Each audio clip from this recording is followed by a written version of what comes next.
Hey, what's up, people? It's Robert Bassano. If any of you haven't noticed, I changed my channel name. Instead of using my first name and first letter of my last name, which is Bassano, I changed it to Planete Veritas. Flat, plain truth. How about that? Latin. So, this is gonna be a short one. I'm gonna give you kind of a balance of information here. You guys already know what I believe of the construct of the entire system. I do not believe the entire system is flat. I believe maybe the first three layers are, but the rest of the system is a flattening ellipsoid, okay, which is commonly known or referenced to as a spheroid or an oblique spheroid. So the term sphere, they're too afraid to get away from that, man. They don't want to get away from the term sphere because that's what they've been telling people for fucking 500 years. So they'll put it in the documentation, but they won't go on record to say it's a flattening ellipsoid. But they'll show it in logos. All right. What's interesting? Take a look at the White House um, plaque in the background when the president or press secretary is speaking, and then compare that to the logo of DARPA. They're identical. It's an ellipsoid. So the White House and DARPA both use ellipsoids for their logos. So my intent, man, for the next maybe couple of weeks, I don't know, man, how long this thing is going to last. Who knows? Who knows? This could break out at any moment, and it's either going to take off, man, at an incredible speed, or it's going to be quashed in a hot second. But in the meantime, I'm going to do my best to drown you all in flat earth evidence. Drown you. I'm going to waterboard the hell out of all of you with just flat earth truth. Planete Veritas. So this document we're looking at here, this FAA, this Federal Aviation Administration, and with NASA, they control the skies as well. So it's a research paper titled, it's a technical memorandum assessing the validity of using actual navigation performance information for supporting designated flight inspection operations. So what does this have to do with the flat earth? Well, I'm going to show you. But first I want to show you this document, what the date of it is, who drafted it, where it came from, who supported it, what the contract ID was. Here you go. All right, you see it here for yourself. Final project report. Here goes your table of contents. All right. Very interesting document.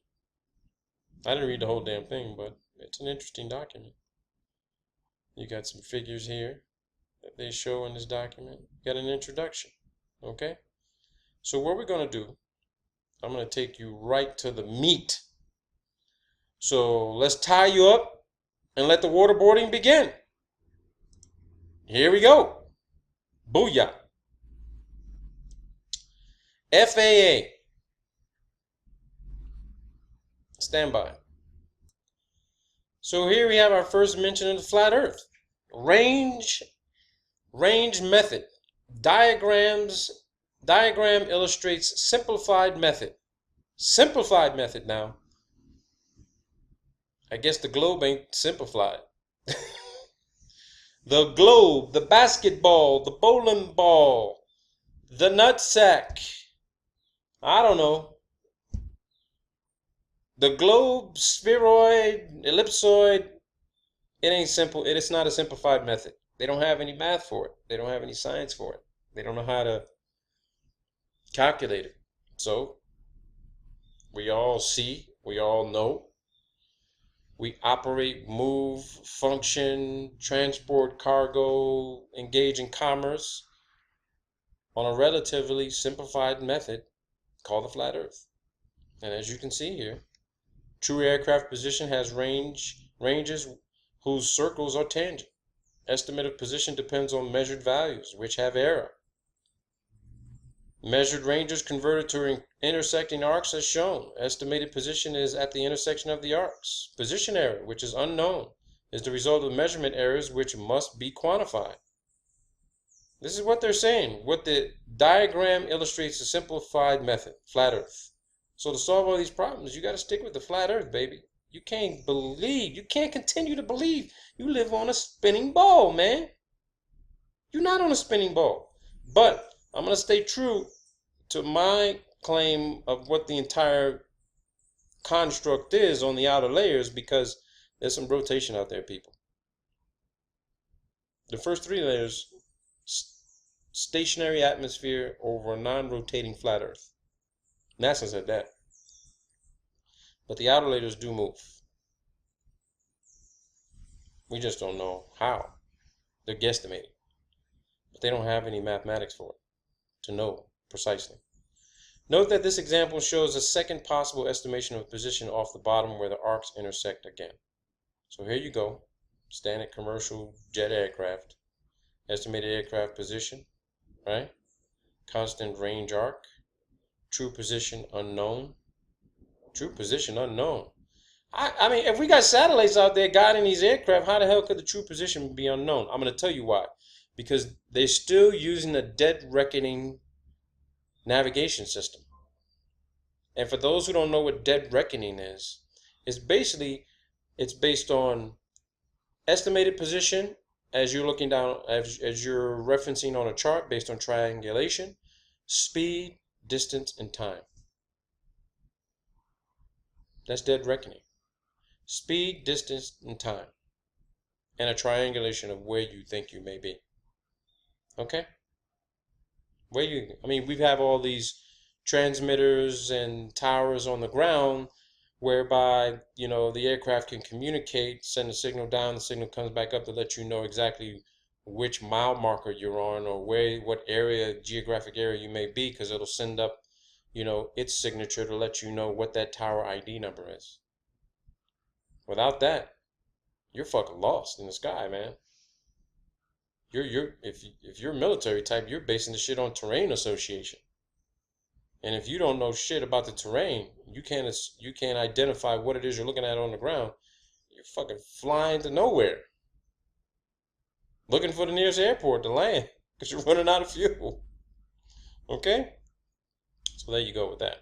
Let's go to the second one. Booyah.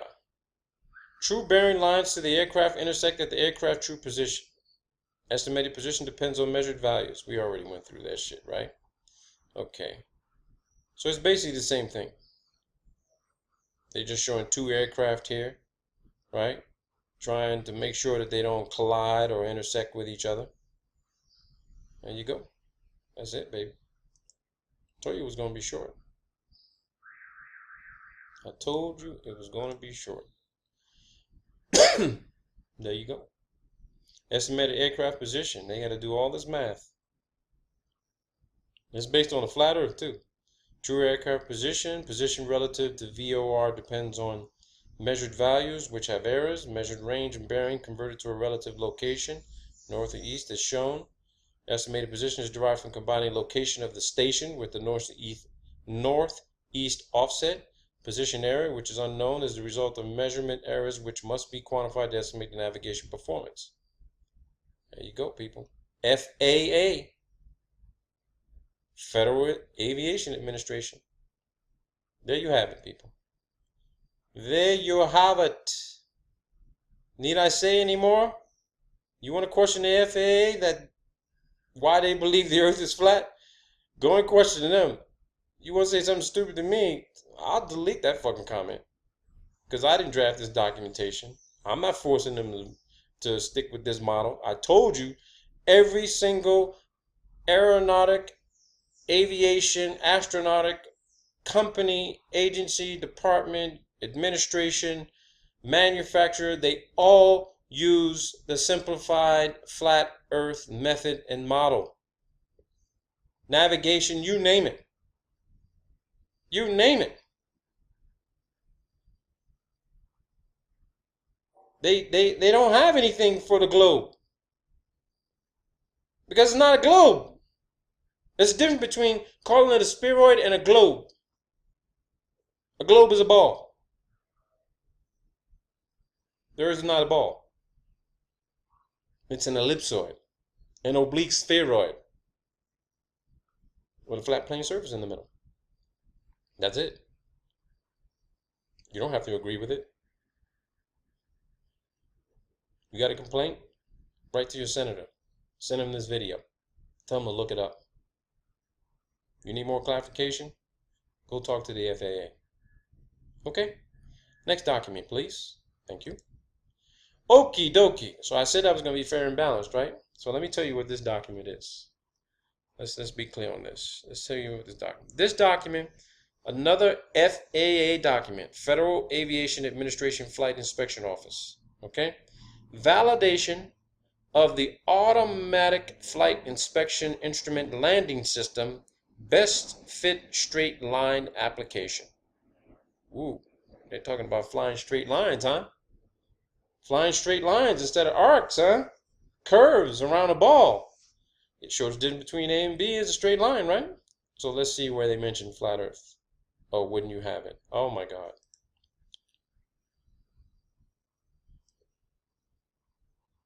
Alice, you've taken us down another rabbit hole. So again, I'm putting this up as balance. This data, it says right here, was processed using software developed by Ohio University to produce the glide slope error versus distance to threshold results. Figure 1 contains the flow chart for this processing. A review of the AFIS software indicated that this initial processing took into account Earth curvature. Okay, a review that the initial processing took into account Earth curvature. So let's see what the problem was. Further analysis indicated that this error, oops, you tried to prove the globe, and they looked into it and analyzed it further, and they said, whoa, hold on for a second. But further analysis indicated that this error is minor in computing RDH/ARDH. What's RDH and ARDH? Let's find out. Let's find out. ADRH is achieved reference datum height. Note, the final ARDH is computed by accelerating, yada, yada, yada. Let's see what RDH is.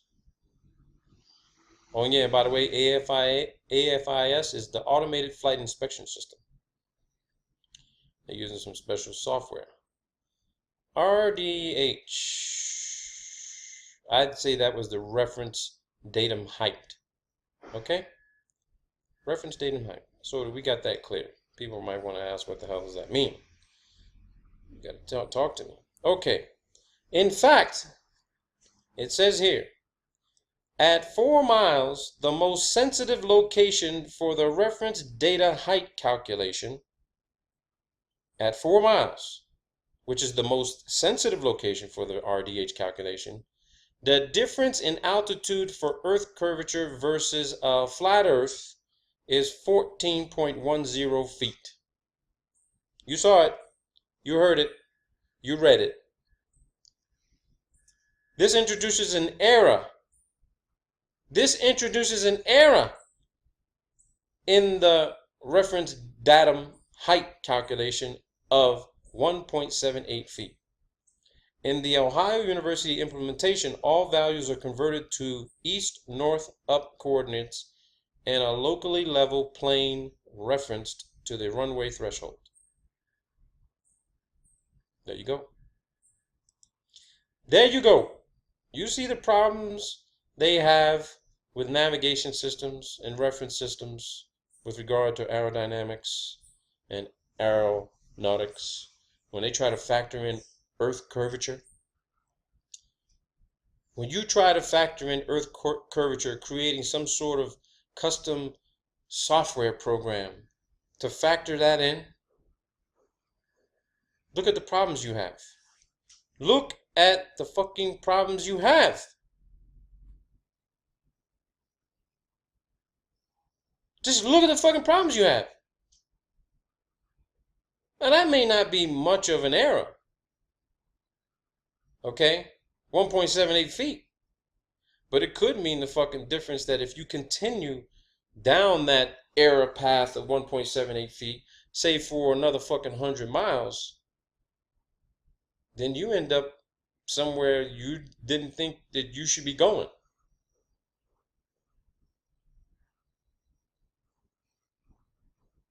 Your flight plan is all off. You're supposed to be heading to fucking Cleveland, and you end up in fucking Florida, or you end up in you end up in the Arctic because you set up the autopilot. You didn't factor in this math because you're saying, oh well, the Earth is a globe, so let me fly in this direction using dead reckoning, and software will take over. Oh shit, this ain't Cleveland. This ain't Kansas, Dorothy. Click your heels, close your eyes, and say, "There's no place like home." Three times. There's no place like home. There's no place like home, like the flat Earth. So there you have it, people. I don't know what else to tell you. So I didn't mean to take you through 16 minutes of drowning and waterboarding with all this flat Earth data from the FAA, but you get the picture, right? Clean yourself up, pull yourself together, prepare yourself for the next session. Who knows when that's going to be? Peace out, people. Remember what I said. What did I say? What's my famous saying? It's not what you know. It's what you can prove. Peace out, people.